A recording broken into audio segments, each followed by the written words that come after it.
બનાસકાંઠામાં પડેલા ભારે વરસાદ બાદ હવે સુઈ ગામની સ્થિતિ ખૂબ જ ખરાબ થઈ ગઈ છે। વરસાદ પડ્યો અને આજે તેને 7 થી 8 દિવસ થઈ ગયા, છતાં આ ગામમાંથી હજુ પણ પાણી નથી ઓસર્યા। લોકોનો માલસામાન, ખેતરો, તેમના પશુઓ, આ તમામ રીતે સ્થિતિ ખરાબ છે। આવો જોઈએ સુઈ ગામના લોકો પર કેવી છે કુદરતી આફત આ રિપોર્ટમાં।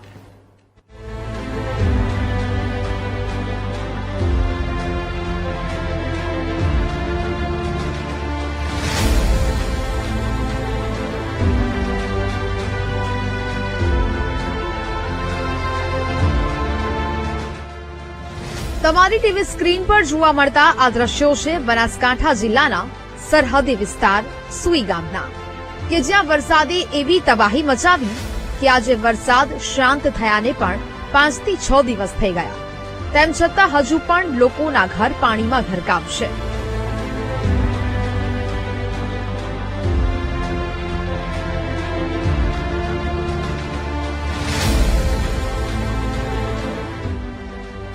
લોકોનું જીવન અસ્તવ્યસ્ત થઈ ગયું છે। લોકો આવા દુર્ગંધવાળા ઘરમાં રહેવા મજબૂર બન્યા છે। સાથે જ અગાઉના 3 દિવસ તેમના માટે એટલા કપરા હતા કે લોકોને ખાવા માટે કોડિયો પણ નસીબ નહોતો થયો। 3 દિવસથી ગામના રસ્તાઓ સંપૂર્ણપણે બંધ હતા। આજે આટલા દિવસ પછી ગામના કેટલાક રસ્તાઓ ખુલતા વીટીવી ન્યૂઝ આ ગામમાં પહોંચી હતી, ત્યારે લોકોએ લાચારી સાથે કેમેરા સામે પોતાની વ્યથા વણવી છે। વરસાદની પરિસ્થિતિ તો એવી હતી કે પૂનમને દિવસેમાંથી 11 વાગે અમે નડાબેડથી નીકળ્યા તો કોઈ બચવાની બારી નથી, બરાબર। 12:30 ઘરે પહોંચ્યા હતા, ઘરની અંદર મારે સાથી પાણી પીડ્યું હતું। બાજુમાં 11-12 જણા હતો ઘરવાળા, એમને મેં 4:30 બારા કાઢ્યા, ઘરે લાવ્યા। મારા ઘરની અંદર અત્યારે કમસે કમ 1500 ની 20 થી 25 શીરખું હાલમાં પલડા ઢોલીઓમાં હુકાઈ રહી, બરાબર। હજી કોઈ જોવાવાળો ઘરની અંદર નથી આવ્યો। ઈ ઘરને મેં બચાયા, આખી રાત અંદર બેઠા રહ્યા છે। હવારમાં ઈ બીજું તો કોઈ ચા કરવાનું હતું જ નહીં। વરસાદ તો સાહેબ ખૂબ પડ્યો છે। સાલ રણ આખો ચારો તરફ ભરાઈ ગયો છે। બોર્ડર થી લઈને મંદિર થી લઈને જલોયાથી પાણી ભરાલ પડ્યું છે। અતિશય વરસાદ પડ્યો છે, ખૂબ ભરાઈ ગયો છે। ખૂબ આની પરિસ્થિતિ ખૂબ ગંભીર હતી।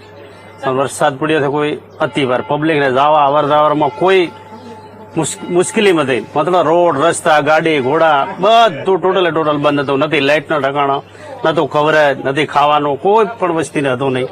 બહુ મુસીબત થી ત્યાર પબ્લિક વિચારી આ 3-4 દાડામાં આ બધું રોડ રસ્તા ખોલ્યા છે, બિલકુલ સખત બંધ હતું। લોકોના હાલ બેહાલ। અઠવાડિયા પછી પણ નથી ઓસર્યા પાણી। લોકોના ચહેરા પર જોવા મળી રહી છે લાચારી। નડાબેટ ખાતે રહેતા લોકોને પણ વરસાદી પાણીને કારણે 2 દિવસ સુધી પોતાના પરિવારોથી દૂર રહેવું પડ્યું। સતત ભારે વરસાદને પગલે નડાબેટ ખાતે દરિયાની જેમ વરસાદી પાણી ગામમાં પ્રવેશ્યા હતા। આવી પરિસ્થિતિમાં ગૌશાળામાં 150 થી વધુ જે પશુઓ બાંધેલા હતા તેમને સુરક્ષિત રીતે છોડી દેવામાં આવ્યા હતા। હવે જ્યારે પશુઓની શોધખોળ કરવામાં આવી તો માત્ર 10 જેટલા જ પશુ મળી આવ્યા છે, જેને કારણે હવે ગૌશાળાના સંચાલકો પણ મુશ્કેલીમાં મુકાયા છે। કોણ કે માર પાણી ખૂબ હેડ્યું, વરસાદ, વાવાઝોડું અને વરસાદ ગાય બસ હવા જેવી ગાય આવી, કોઈ ગાય જ નહીં આવી, ક્યાં આવી? બીજા આપણે સાહેબ કોઈ આટલો આટલી આવી અને વરસાદ કોણ કે દેખાડું જ નતું આજે। તમે આ ખેતર આખો ભરાઈ ગયો હતો અને ક્યાં અમે છોડી મિલાક ને ખબર નહીં ક્યાં ગાય જઈને ક્યાં ના જઈએ। સુઈ ગામની આવી પરિસ્થિતિ જોઈને અનેક લોકો તેમની મદદે પણ પહોંચી રહ્યા છે। લોકોની ઘરવખરી સંપૂર્ણ નષ્ટ થઈ ગઈ છે। લોકોના ઘરનો તમામ માલસામાન પલળી ગયો છે, તેને કારણે લોકો રાહત કીટ લોકો સુધી પહોંચાડી રહ્યા છે। કોઈ પોઝિશનમાં ક્યાંય જઈ શકાય એવી પોઝિશન નથી, પણ અમે અત્યારે છેક લાખણીથી અત્યાર સુધી અહીંયા ગાડી લઈને આવ્યા છીએ। અમારા ગામના બધા યુવાનો ભેગા થઈ અને આ વિસ્તારની અંદર કીટ માટે અમે સહાય કીટ રૂપે વિતરણ માટે આવ્યા છીએ।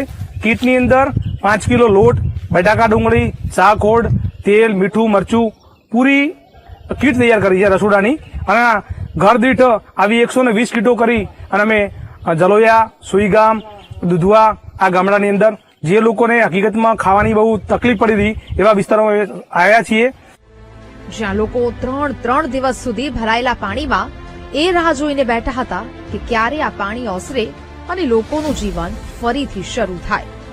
જો કે હવે આ ગામમાં પાણી ધીરે ધીરે ઓસરતા લોકો ફરીથી બેઠા થવાના પ્રયત્ન કરી રહ્યા છે, પણ લોકોના ચહેરા પરના ભાવ સ્પષ્ટ કહી રહ્યા છે કે ફરીથી બધું વસાવવા માટે તેમને હવે ખૂબ મહેનત લાગવાની છે. Rohit Thakor, DTV news, Banaskantha.